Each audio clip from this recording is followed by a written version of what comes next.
Sir sir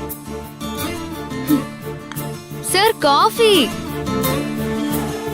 sir ரொம்ப நேரமா நீட்டிட்டு இருக்கேன்.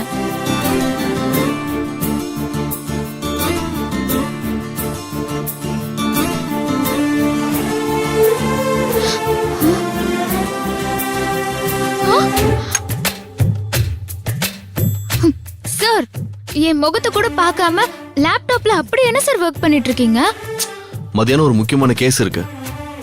சார் சாந்தமூர்த்தி அப்பா கேஸ்லயும் இந்த தீவிரத்தை காட்டியிருந்தா இந்நேரம் கேஸ் முடிஞ்சிருக்குமே.